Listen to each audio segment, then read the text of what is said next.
अस्य श्रीनारायणकवचं राजोवाच यया गुप्तः सहस्राक्षः सवाहान् रिपुसैनिकान् क्रीडन्निव विनिर्जित्य त्रिलोक्या बुभुजे श्रियम् भगवस्तन्ममाख्याहि वर्म नारायणात्मकम् यथा ततायिनः शत्रून् येन गुप्तो जयन्मृधे। श्रीशुक उवाच वृतः पुरोहितस्त्वाष्ट्रो महेन्द्रायानुपृच्छते नारायणाख्यं वर्माः तदिहैकमनाः शृणु। विश्वरूप उवाच धौताङ्घ्रिपाणिराचम्य सपवित्र उदङ्मुखः कृतश्वाङ्गकरन्यासो मन्त्राभ्यां वाग्यतः शुचिः नारायणमयं वर्म सन्नहेद्भय आगते पादयोर्जानुनोरुर्वोरुदरे हृद्यथोरसि मुखे शिरस्यानुपूर्व्यादोङ्कारादीनि विन्यसेत्। ॐ नमो नारायणायेति विपर्ययमथापि वा करन्यासं ततः कुर्याद्द्वादशाक्षरविद्यया प्रणवादियकारान्तामङ्गुल्यङ्गुष्ठपर्वशु न्यसेद्धृदय ओङ्कारं विकारमनुमूर्धनि सकारं तु भ्रुवोर्मध्ये णकारं शिखया दिशेत् वेकारं नेत्रयोर्युञ्जान्नकारं सर्वसन्धिषु मकारमस्त्रमुद्दिश्य मन्त्रमूर्तिर्भवेद्बुधः शविसर्गं फणन्तं तत्सर्वदिक्षु विनिर्दिशेत्। ॐ विष्णवे नमः इति आत्मानं परमं ध्यायेद्धेयं षट्शक्तिभिर्युतम् विद्यातेजस्तपोमूर्तिमिमं मन्त्रमुदाहरेत्। ॐ हरिर्विदध्यान् मम सर्वरक्षां न्यस्ताङ्घ्रिपद्मः पतगेन्द्रपृष्ठे दरारिचरमासि गदेषु चाप पाशान्दधानोऽष्टगुणोऽष्टबाहुः जलेषु मां रक्षतु मत्स्यमूर्तिर्यादो गणेभ्यो वरुणस्य पाशात् स्थलेषु मायावटुवामनो व्यात् त्रिविक्रमः खेवतु विश्वरूपः दुर्गे स्वटव्याजिमुखादिषु प्रभुः पायान् नृसिंहोऽसुरयूथपारिः विमुञ्चतो यस्य महाट्टहासं दिशो विनेदुर्न्यपतश्च गर्भाः रक्षत्वसौ माध्वनियज्ञकल्पः स्वदष्ट्रयोनीतधरो वराहः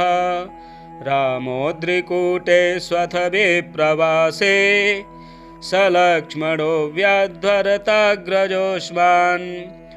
मामुग्रधर्मादखिलात् प्रमादान् नारायणः पातु नरश्च हासात् दत्तस्त्वयोगादथ योगनाथः पायाद्गुणेशः कपिलः कर्मबन्धात् सनत्कुमारो वतु कामदेवात् द्रयशीर्षा मां पथि देवहेलनात् देवर्षिवर्यः पुरुषार्चनान्तरात् कूर्मो हरिर्मां निरयादशेषात् धन्वन्तरिर्भगवान् पात्वपथ्यात् द्वन्द्वाद्भयाद्रिषभो निर्जितात्मा यज्ञश्च लोकादवताञ्जनान्तात् बलो गणात् क्रोधवसादहीन्द्रः द्वैपायनो भगवान् प्रबोधात् बुद्धस्तु पाखण्डगणप्रमादात् कल्किः कलेह कालमलात् प्रपातु धर्मावनायोरुकृतावतारः मां केशवो गदया प्रातरभ्यात् गोविन्द आसङ्गवमात्तवेणुः नारायणः प्राह्न उदात्तशक्तिर्मध्यं दिने विष्णुररीन्द्रपाणिः देवोपराह्ने मधुहोग्रधन्वा सायं त्रिधामावतु माधवो मां दोषे हृषीकेश उतार्धरात्रे निशीथ एकोऽवतु पद्मनाभः श्रीवत्सधामा पररात्र ईशः प्रत्यूष ईशोऽसिधरो जनार्दनः दामोदरो व्यादनुसन्ध्यं प्रभाते विश्वेश्वरो भगवान् कालमूर्तिः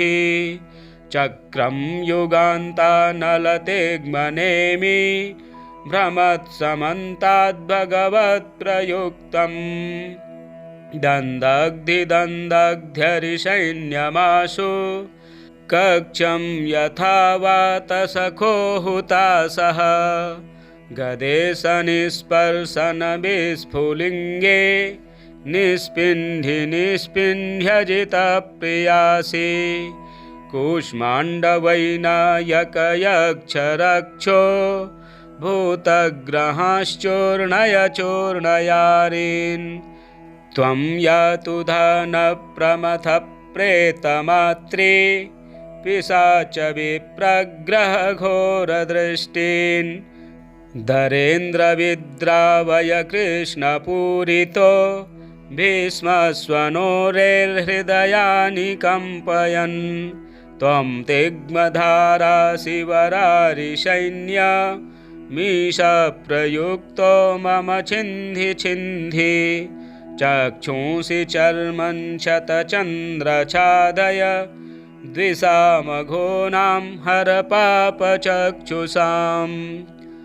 यन्यो भयं ग्रहेभ्यो भूत् केतुभ्यो नृभ्य एव च सरीसृपेभ्यो दष्ट्रिभ्यो भूतेभ्यो होभ्य एव च सर्वाण्डेतानि भगवन् नामरूपास्त्रकीर्तनात् प्रयान्तु संक्षयं सद्यो येन श्रेयः प्रतीपकाः गरुणो भगवान् स्तोभश्छन्दोमयः प्रभुः रक्षत्वशेषकृच्छ्रेभ्यो विश्वक्षेणः स्वनामभिः सर्वापद्यो हरेर्नाम रूपयानायुधानि यः बुद्धीन्द्रियमनः प्राणान् पान्तु पार्षदभूषणाः यथा हि भगवानेव वस्तुतः सदसच्चयत् सत्येनानेन नः सर्वे यान्तु नाशमुपद्रवाः यथैकात्म्यानुभावानां विकल्परहितः स्वयं भूषणायुधलिङ्गाख्या दत्ते शक्तिः स्वमायया तेनैव सत्यमानेन सर्वज्ञो भगवान् हरिः पातु सर्वैः स्वरूपैर्नः सदा सर्वत्र सर्वगः विदेक्षुदेक्षोर्ध्वमधः समन्ता दन्तर्बहिर्भगवान्नारसिंहः प्रहापयन् लोकभयं स्वनेन स्वतेजसा ग्रस्तसमस्ततेजाः मघवन्निदमाख्यातं वर्मनारायणात्मकं विजयस्य सञ्जसा येन दंसितो सुरयूथपान् एतद्धारयमाणस्तु यं यं पश्यति चक्षुषा पदा वा संस्पृशेत् सद्यः साध्वसात् स विमुच्यते न कुतश्चिद्भयं तस्य विद्यां धारयतो भवेत् राजदस्युग्रहादिभ्यो व्याघ्रादिभ्यश्च कहर्चित् इमं विद्यां पुरा कश्चित् कौशिको धारयन् द्विजः योगधारणया स्वाङ्गं जहौषा मरुधन्वनि तस्योपरि विमानेन गन्धर्वपतिरेकदा ययौ चित्ररथस्त्रीभिर्वृतो यत्र दुजक्षयः गगनान्यपतत् सद्यः स विमानो ह्यवाक्षिराः सबालखिल्यवचना दस्थेन्यादाय विस्मतः प्रास्य प्राची सरस्वत्यां स्नात्वा धाम स्वमन्वगात् श्रीशुक उवाच य इदं शृणुयात् काले यो धारयति चादृतः तं नमस्यन्ति भूतानि मुच्यते सर्वतो भयात् एतां विद्यामधिगतो विश्वरूपाञ्छतक्रतुः त्रैलोक्यलक्ष्मीं बुभुजे विनिर्जित्य मृधेशुरान् राजोवाच यया गुप्तः सहस्राक्षः सवाहान् रिपुसैनिकान् क्रीडन्निव विनिर्जित्य त्रिलोक्या बुभुजे श्रियं भगवस्तन्ममाख्याहि वर्म नारायणात्मकं यथा ततायिनः शत्रून् येन गुप्तो जयन्मृधे। श्रीशुक उवाच वृतः पुरोहितस्त्वाष्ट्रो महेन्द्रायानुपृच्छते नारायणाख्यं वर्माः तदिहैकमनाः शृणु। विश्वरूप उवाच धौताङ्घ्रिपाणिराचम्य स पवित्र उदङ्मुखः कृतश्वाङ्गकरन्यासो मन्त्राभ्यां वाग्यतः शुचिः नारायणमयं वर्म सन्नहेद्भय आगते पादयोर्जानुनोरुर्वोरुदरे हृद्यथोरसि मुखे शिरस्यानुपूर्व्यादोङ्कारादीनि विन्यसेत्। ॐ नमो नारायणायेति विपर्ययमथापि वा करन्यासं ततः कुर्याद्द्वादशाक्षरविद्यया प्रणवादियकारान्तामङ्गुल्यङ्गुष्ठपर्वशु न्यसेद्धृदय ओङ्कारं विकारमनुमूर्धनि सकारं तु भ्रुवोर्मध्ये णकारं शिखया दिशेत् वेकारं नेत्रयोर्युञ्जान्नकारं सर्वसन्धिषु मकारमस्त्रमुद्दिश्य मन्त्रमूर्तिर्भवेद्बुधः शविसर्गं फणन्तं तत्सर्वदिक्षु विनिर्दिशेत्। ॐ विष्णवे नमः इति आत्मानं परमं ध्यायेद्धेयं षट्शक्तिभिर्युतं विद्यातेजस्तपोमूर्तिमिमं मन्त्रमुदाहरेत्। ॐ हरिर्विदध्यान्मम सर्वरक्षां न्यस्ताङ्घ्रिपद्मः पतगेन्द्रपृष्ठे दरारिचरमासि गदेषु चाप पाशान्दधानोऽष्टगुणोऽष्टबाहुः जलेषु मां रक्षतु मत्स्यमूर्तिर्यादो गणेभ्यो वरुणस्य पाशात् स्थलेषु मायावटुवामनो व्यात् त्रिविक्रमः खेवतु विश्वरूपः दुर्गे स्वटव्याजिमुखादिषु प्रभुः पायान् नृसिंहोऽसुरयूथपारिः विमुञ्चतो यस्य महाट्टहासं दिशो विनेदुर्न्यपतश्च गर्भाः रक्षत्वसौमाध्वनियज्ञकल्पः स्वदष्ट्रयोन्नीतधरो वराहः रामोद्रिकूटे स्वथ विप्रवासे सलक्ष्मणो व्याध्वरताग्रजोष्मान् मामुग्रधर्मादखिलात् प्रमादान् नारायणः पातु नरश्च हासात् दत्तस्त्वयोगादथ योगनाथः पायाद्गुणेशः कपिलः कर्मबन्धात् सनत्कुमारोऽवतु कामदेवात्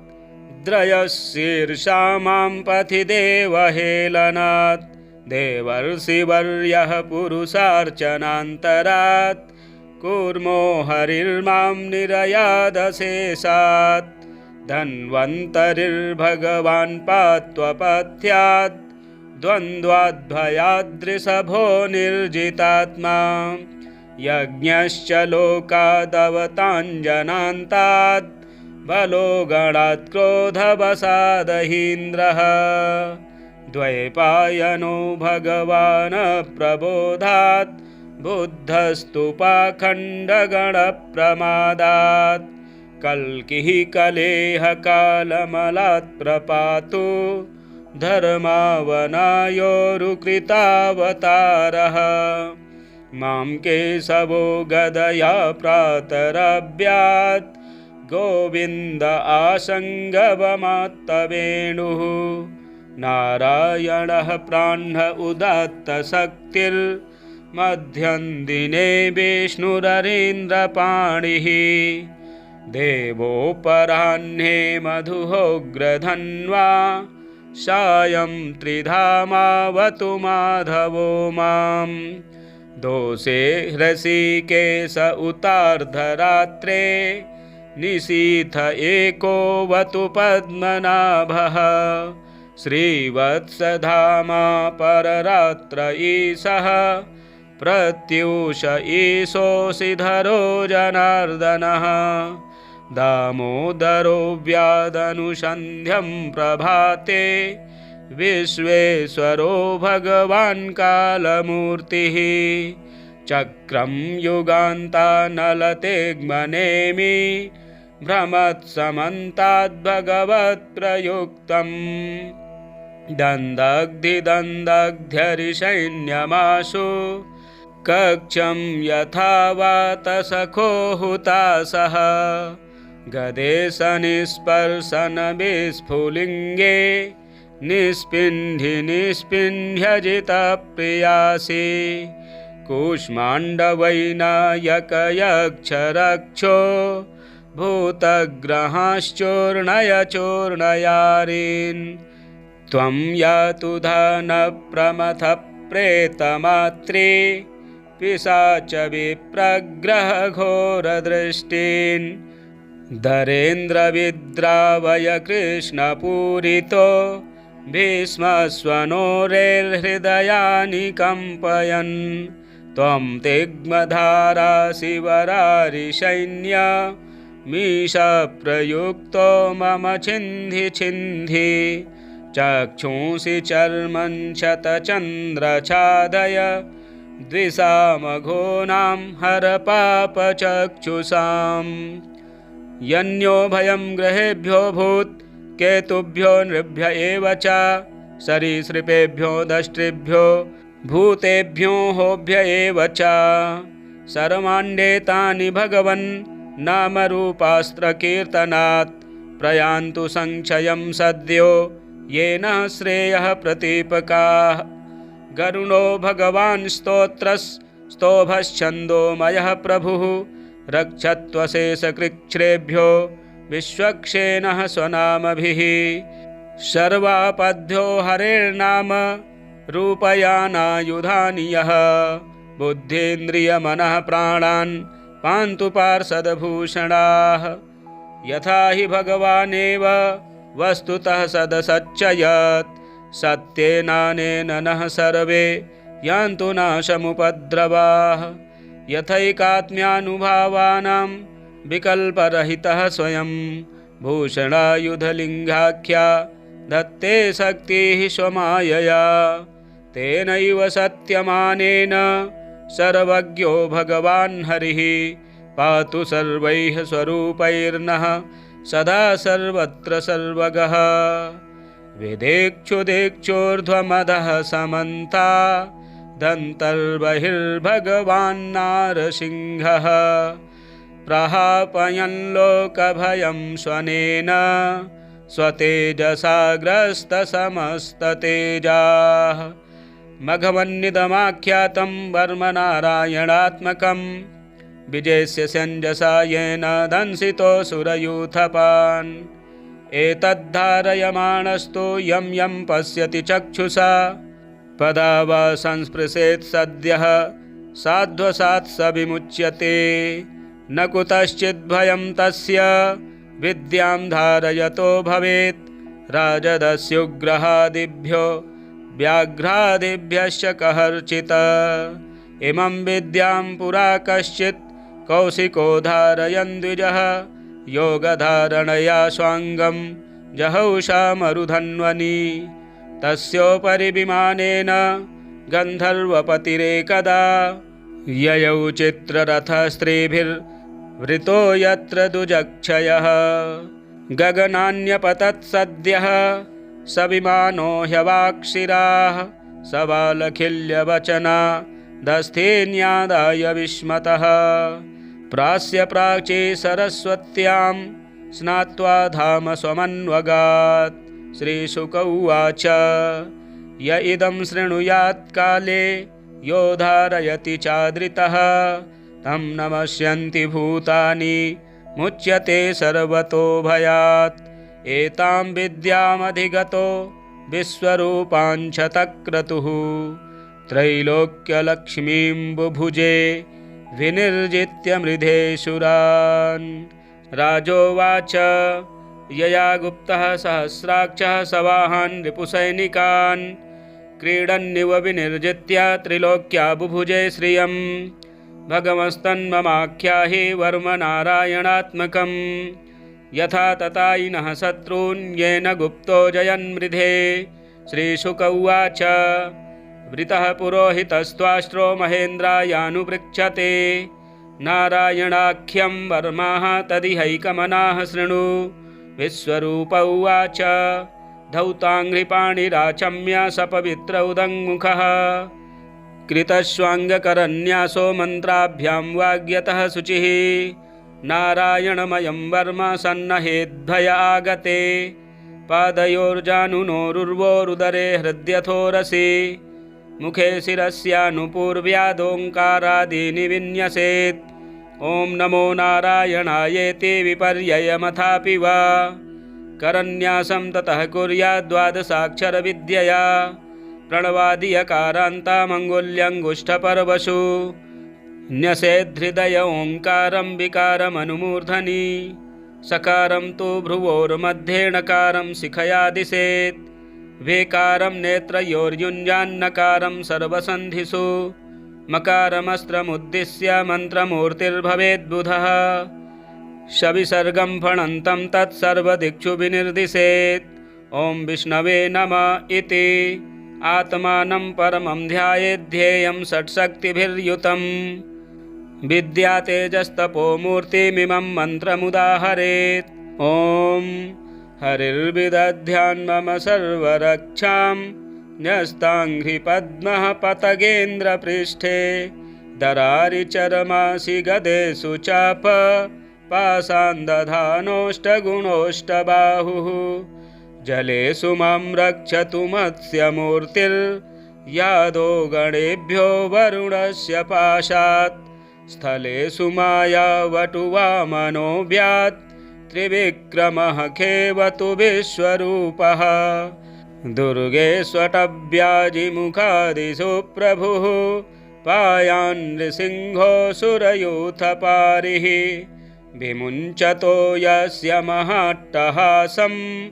दिशो विनेदुर्न्यपतश्च गर्भाः रक्षत्वसौमाध्वनियज्ञकल्पः स्वदष्ट्रयोन्नीतधरो वराहः रामोद्रिकूटे स्वथ विप्रवासे सलक्ष्मणो व्याध्वरताग्रजोष्मान् मामुग्रधर्मादखिलात् प्रमादान् नारायणः पातु नरश्च हासात् दत्तस्त्वयोगादथ योगनाथः पायाद्गुणेशः कपिलः कर्मबन्धात् सनत्कुमारोऽवतु कामदेवात् द्रयशीर्षा मां पथि देवहेलनात् देवर्षिवर्यः पुरुषार्चनान्तरात् कूर्मो हरिर्मां निरयादशेषात् धन्वन्तरिर्भगवान् पात्वपथ्यात् द्वन्द्वाद्भयाद्रिषभो निर्जितात्मा यज्ञश्च लोकादवताञ्जनान्तात् बलो गणात् क्रोधवसादहीन्द्रः द्वैपायनो भगवान् प्रबोधात् बुद्धस्तु पाखण्डगणप्रमादात् कल्किः कलेह कालमलात् प्रपातु धर्मावनायोरुकृतावतारः मां केशवो गदया प्रातरभ्यात् गोविन्द आसङ्गवमात्तवेणुः नारायणः प्राह्न उदात्तशक्तिर्मध्यं दिने विष्णुररीन्द्रपाणिः देवोपराह्ने मधुहोग्रधन्वा सायं त्रिधामावतु माधवो मां दोषे हृषीकेश उतार्धरात्रे निशीथ एकोऽवतु पद्मनाभः श्रीवत्सधामा पररात्र ईशः प्रत्यूष ईशोऽसिधरो जनार्दनः दामोदरो व्यादनुसन्ध्यं प्रभाते विश्वेश्वरो भगवान् कालमूर्तिः चक्रं युगान्तानलतेग्मनेमि भ्रमत्समन्ताद्भगवत्प्रयुक्तम् दन्दग्धिदन्दग्ध्यरिसैन्यमाशु कक्षं यथा वातसखो हुतासः गदेशनिस्पर्शनविस्फुलिङ्गे निस्पिण्ढि निस्पिण्ढ्यजितप्रियासि कूष्माण्डवैनायकयक्षरक्षो भूतग्रहाश्चूर्णय चूर्णयारीन् त्वं यातु धनप्रमथः प्रेतमात्रे पिशाच विप्रग्रहघोरदृष्टीन् धरेन्द्रविद्रावय कृष्णपूरितो भीष्मस्वनोरेर्हृदयानि कम्पयन् त्वं तिग्मधारा शिवरारिसैन्य मीशप्रयुक्तो मम छिन्धि छिन्धि चक्षुंसि चर्मं शतचन्द्रछादय द्विषामघोनां हरपापचक्षुषाम् यन्यो भयं ग्रहेभ्यो भूत् केतुभ्यो नृभ्य एव च सरीसृपेभ्यो दष्ट्रिभ्यो भूतेभ्यो होभ्य एव च सर्वाण्डेतानि भगवन् नामरूपास्त्रकीर्तनात् प्रयान्तु संक्षयं सद्यो येन श्रेयः प्रतीपकाः गरुणो भगवान् स्तोभश्छन्दोमयः प्रभुः रक्षत्वशेषकृच्छ्रेभ्यो विश्वक्षेणः स्वनामभिः सर्वापद्यो हरेर्नाम रूपयानायुधानि यः बुद्धीन्द्रियमनः प्राणान् पान्तु पार्षदभूषणाः यथा हि भगवानेव वस्तुतः सदसच्चयत् सत्येनानेन नः सर्वे यान्तु नाशमुपद्रवाः यथैकात्म्यानुभावानां विकल्परहितः स्वयं भूषणायुधलिङ्गाख्या दत्ते शक्तिः स्वमायया तेनैव सत्यमानेन सर्वज्ञो भगवान् हरिः पातु सर्वैः स्वरूपैर्नः सदा सर्वत्र सर्वगः वेदेक्षुदेक्षोर्ध्वमधः समन्ता दन्तर्बहिर्भगवान्नारसिंहः प्रहापयन् लोकभयं स्वनेन स्वतेजसाग्रस्तसमस्ततेजाः मघवन्निदमाख्यातं वर्मनारायणात्मकं विजेस्य सञ्जसा येन दंसितो सुरयूथपान् एतद्धारयमाणस्तु यं यं पश्यति चक्षुषा पदा वा संस्पृशेत् सद्यः साध्वसात् स विमुच्यते न कुतश्चिद्भयं तस्य विद्यां धारयतो भवेत् राजदस्युग्रहादिभ्यो व्याघ्रादिभ्यश्च कहर्चित् इमं विद्यां पुरा कश्चित् कौशिको धारयन् द्विजः योगधारणया स्वाङ्गं जहौषा मरुधन्वनि तस्योपरि विमानेन गन्धर्वपतिरेकदा ययौ चित्ररथस्त्रीभिर्वृतो यत्र दुजक्षयः गगनान्यपतत् सद्यः स विमानो ह्यवाक्षिराः सबालखिल्यवचना दस्थेन्यादाय विस्मतः प्रास्य प्राची सरस्वत्यां स्नात्वा धाम स्वमन्वगात् श्रीशुक उवाच य इदं शृणुयात् काले यो धारयति चादृतः तं नमस्यन्ति भूतानि मुच्यते सर्वतो भयात् एतां विद्यामधिगतो विश्वरूपाञ्छतक्रतुः त्रैलोक्यलक्ष्मीं बुभुजे विनिर्जित्य मृधेशुरान् राजोवाच यया गुप्तः सहस्राक्षः सवाहान् रिपुसैनिकान् क्रीडन्निव विनिर्जित्य त्रिलोक्या बुभुजे श्रियं भगवस्तन्ममाख्याहि वर्मनारायणात्मकं यथा ततायिनः शत्रून् येन गुप्तो जयन्मृधे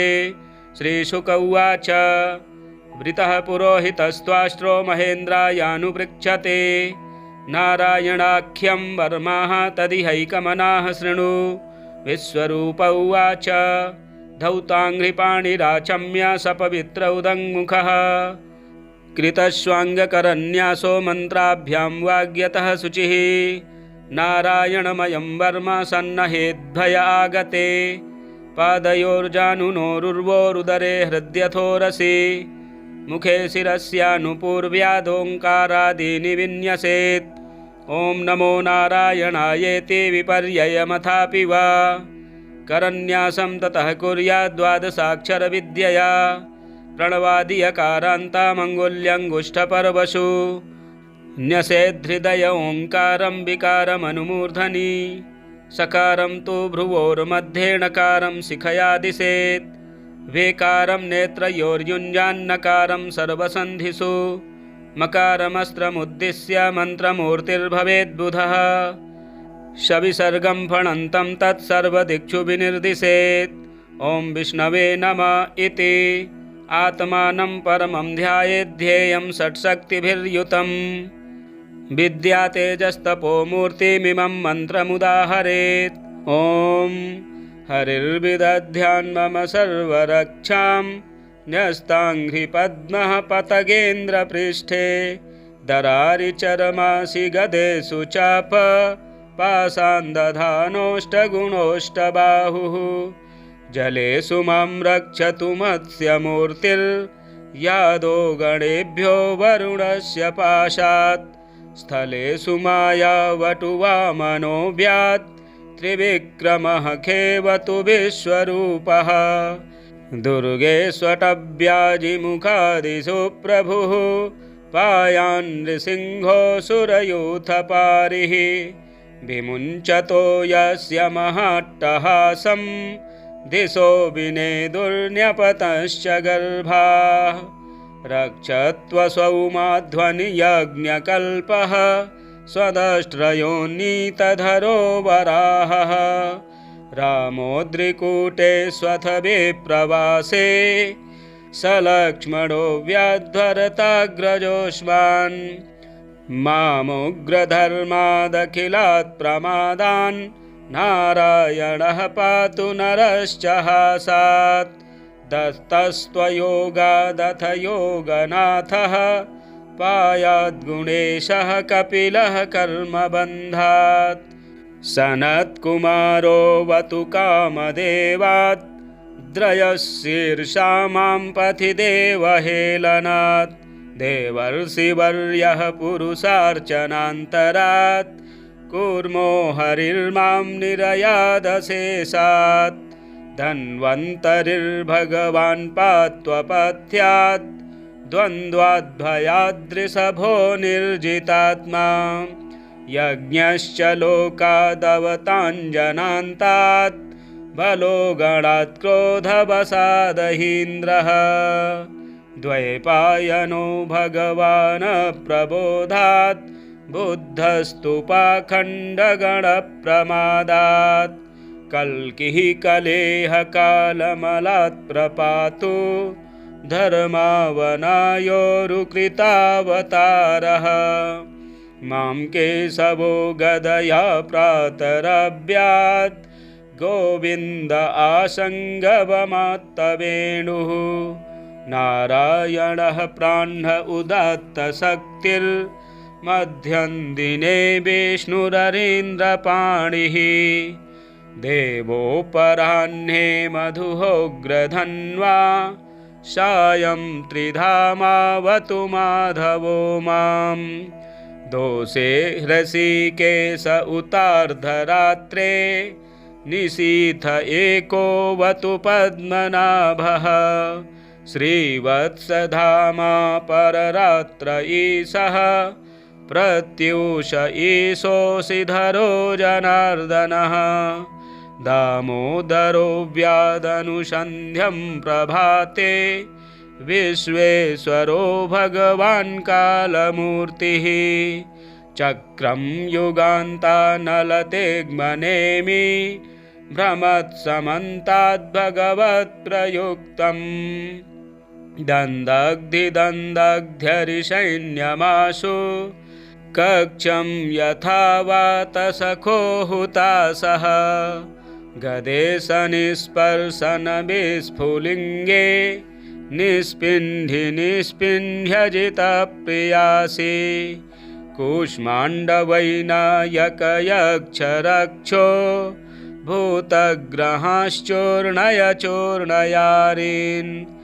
त्वं यातु धनप्रमथः प्रेतमात्रे पिशाच विप्रग्रहघोरदृष्टीन्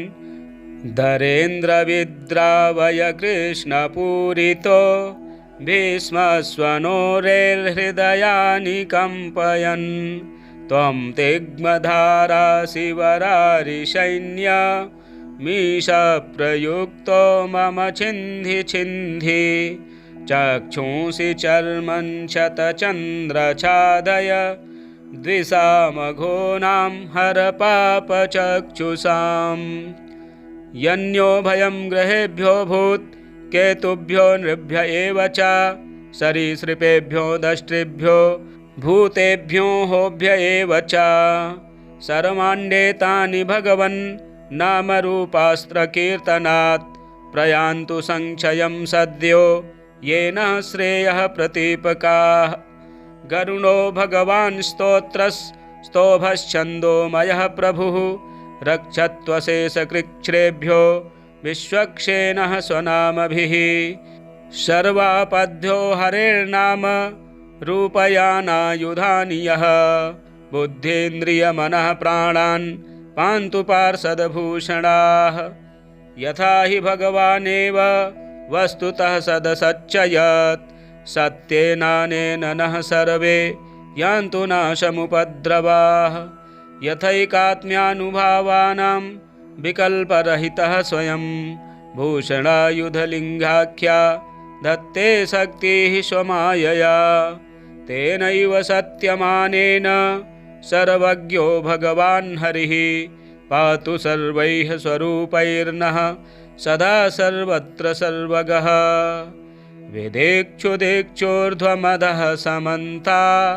दन्तर्बहिर्भगवान्नारसिंहः प्रहापयन् लोकभयं स्वनेन स्वतेजसाग्रस्तसमस्ततेजाः मघवन्निदमाख्यातं वर्मनारायणात्मकं विजयस्य सञ्जसा येन दंसितो सुरयूथपान् एतद्धारयमाणस्तु यं यं पश्यति चक्षुषा पदा वा संस्पृशेत् सद्यः साध्वसात् स विमुच्यते न कुतश्चिद्भयं तस्य विद्यां धारयतो भवेत् राजदस्युग्रहादिभ्यो व्याघ्रादिभ्यश्च कहर्चित् इमं विद्यां पुरा कश्चित् कौशिको धारयन् द्विजः योगधारणया स्वाङ्गं जहौषा मरुधन्वनि तस्योपरि विमानेन गन्धर्वपतिरेकदा ययौ चित्ररथस्त्रीभिर्वृतो यत्र दुजक्षयः गगनान्यपतत् सद्यः स विमानो ह्यवाक्षिराः सबालखिल्यवचना दस्थेन्यादाय विस्मतः प्रास्य प्राची सरस्वत्यां स्नात्वा धाम स्वमन्वगात् श्रीशुक उवाच य इदं शृणुयात् काले यो धारयति चादृतः तं नमस्यन्ति भूतानि मुच्यते सर्वतो भयात् एतां विद्यामधिगतो विश्वरूपाञ्छतक्रतुः त्रैलोक्यलक्ष्मीं बुभुजे विनिर्जित्य मृधेशुरान् राजोवाच यया गुप्तः सहस्राक्षः सवाहान् रिपुसैनिकान् क्रीडन्निव विनिर्जित्य त्रिलोक्या बुभुजे श्रियं भगवस्तन्ममाख्याहि वर्मनारायणात्मकं यथा तथायिनः शत्रून् येन गुप्तो जयन्मृधे श्रीशुक उवाच वृतः पुरोहितस्त्वाष्ट्रो महेन्द्रायानुपृच्छते नारायणाख्यं वर्माः तदिहैकमनाः शृणु विश्वरूप उवाच धौताङ्घ्रिपाणिराचम्य सपवित्र उदङ्मुखः कृतश्वाङ्गकरन्यासो मन्त्राभ्यां वाग्यतः शुचिः नारायणमयं वर्म सन्नहेद्भय आगते पादयोर्जानुनोरुर्वोरुदरे हृद्यथोरसि मुखे शिरस्यानुपूर्व्यादोङ्कारादीनि विन्यसेत् ॐ नमो नारायणायेति विपर्ययमथापि वा करन्यासं ततः कुर्याद्द्वादशाक्षरविद्यया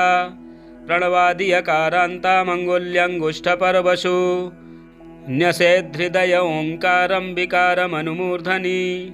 सकारं तु भ्रुवोर्मध्ये णकारं शिखया दिशेत् वेकारं नेत्रयोर्युञ्जान्नकारं सर्वसन्धिषु मकारमस्त्रमुद्दिश्य मन्त्रमूर्तिर्भवेद्बुधः शविसर्गं फणन्तं तत्सर्वदिक्षु विनिर्दिशेत्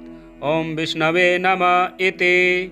आत्मानं परमं ध्यायेद्धेयं षट्शक्तिभिर्युतं विद्यातेजस्तपोमूर्तिमिमं मन्त्रमुदाहरेत् ॐ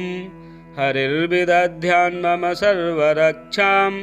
न्यस्ताङ्घ्रिपद्मः पतगेन्द्रपृष्ठे दरारिचरमासि गदेषु चाप पाशान्दधानोऽष्टगुणोऽष्टबाहुः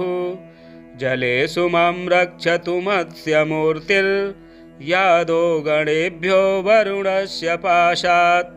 स्थलेषु मायावटुवामनो व्यात् त्रिविक्रमः खेवतु विश्वरूपः दुर्गे स्वटव्याजिमुखादिषु प्रभुः पायान् नृसिंहोऽसुरयूथपारिः विमुञ्चतो यस्य महाट्टहासं दिशो विनेदुर्न्यपतश्च गर्भाः रक्षत्वसौ माध्वनियज्ञकल्पः स्वदष्ट्रयोन्नीतधरो वराहः रामोद्रिकूटे स्वथ विप्रवासे सलक्ष्मणो व्याध्वरताग्रजोष्मान् मामुग्रधर्मादखिलात् प्रमादान् नारायणः पातु नरश्च हासात् दत्तस्त्वयोगादथ योगनाथः पायाद्गुणेशः कपिलः कर्मबन्धात् सनत्कुमारो वतु कामदेवात् द्रयशीर्षा मां पथि देवहेलनात् देवर्षिवर्यः पुरुषार्चनान्तरात् कूर्मो हरिर्मां निरयादशेषात् धन्वन्तरिर्भगवान् पात्वपथ्यात् द्वन्द्वाद्भयाद्रिषभो निर्जितात्मा यज्ञश्च लोकादवताञ्जनान्तात् बलो गणात् क्रोधवसादहीन्द्रः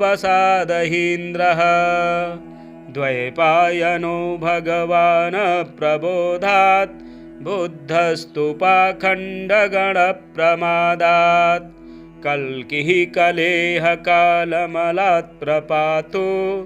धर्मावनायोरुकृतावतारः मां केशवो गदया प्रातरभ्यात् गोविन्द आसङ्गवमात्तवेणुः नारायणः प्राह्न उदात्तशक्तिर्मध्यं दिने विष्णुररीन्द्रपाणिः देवोपराह्ने मधुहोग्रधन्वा सायं त्रिधामावतु माधवो मां दोषे हृषीकेश उतार्धरात्रे निशीथ एकोऽवतु पद्मनाभः श्रीवत्सधामा पररात्र ईशः प्रत्यूष ईशोऽसिधरो जनार्दनः दामोदरो व्यादनुसन्ध्यं प्रभाते विश्वेश्वरो भगवान् कालमूर्तिः चक्रं युगान्तानलतेग्मनेमि भ्रमत्समन्ताद्भगवत्प्रयुक्तं दन्दग्धिदन्दग्ध्यरिसैन्यमाशु कक्षं यथा वातसखो हुतासः गदेशनिस्पर्शनविस्फुलिङ्गे निस्पिन्धि निस्पिन्ध्यजितप्रियासि कूष्माण्डवैनायकयक्षरक्षो भूतग्रहाश्चूर्णय चूर्णयारीन् त्वं यातु धनप्रमथः प्रेतमात्रे पिशाच विप्रग्रहघोरदृष्टीन् धरेन्द्रविद्रावय कृष्णपूरितो भीष्मस्वनोरेर्हृदयानि कम्पयन् त्वं तिग्मधाराशिवरारिसैन्य मीशप्रयुक्तो मम छिन्धि छिन्धि चक्षुंसि चर्मं शतचन्द्रछादय द्विषामघोनां हर पापचक्षुषाम् यन्यो भयं ग्रहेभ्यो भूत् केतुभ्यो नृभ्य एव च सरीसृपेभ्यो दष्ट्रिभ्यो भूतेभ्यो होभ्य एव च सर्वाण्डेतानि भगवन् नामरूपास्त्रकीर्तनात् प्रयान्तु संक्षयं सद्यो येन श्रेयः प्रतीपकाः गरुणो भगवान् स्तोभश्छन्दोमयः प्रभुः रक्षत्वशेषकृच्छ्रेभ्यो विश्वक्षेणः स्वनामभिः सर्वापद्यो हरेर्नाम रूपयानायुधानि यः बुद्धीन्द्रियमनः प्राणान् पान्तु पार्षदभूषणाः यथा हि भगवानेव वस्तुतः सदसच्चयत् सत्येनानेन नः सर्वे यान्तु नाशमुपद्रवाः यथैकात्म्यानुभावानां विकल्परहितः स्वयं भूषणायुधलिङ्गाख्या दत्ते शक्तिः स्वमायया तेनैव सत्यमानेन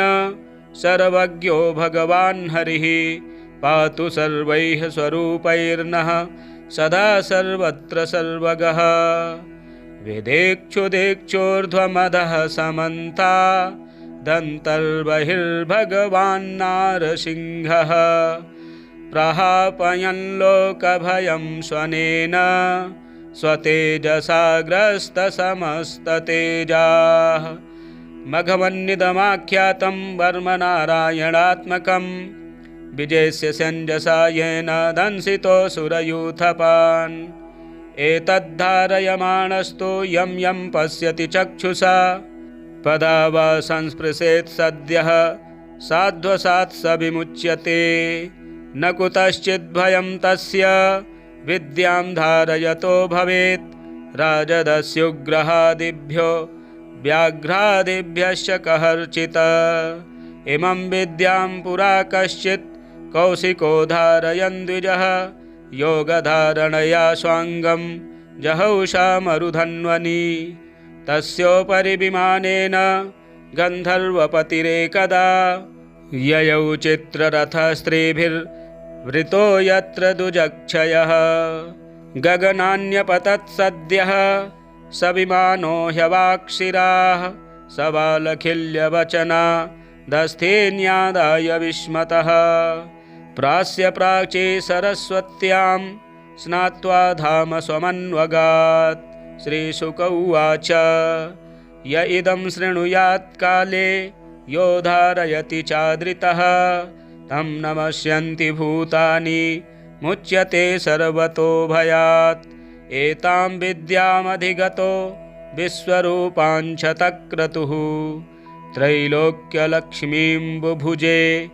विनिर्जित्य मृधेशुरान् श्रीमद्भागवत महापुराणे पारमहंस्यां संहितायां षष्ठस्कन्धे नारायणवर्मकथनं। जय जय श्री नारायणार्पणमस्तु। प्रतिदिन इस स्तोत्र का पाठ श्रवण करने से सभी प्रकार की बाधाएं दूर होती हैं, सुख शांति समृद्धि और जीवन में उत्थान प्राप्त होता है। आप पाठ अवश्य श्रवण करें। यदि चैनल में नए हैं तो चैनल को सब्सक्राइब करें, वीडियो शेयर करें, लाइक करें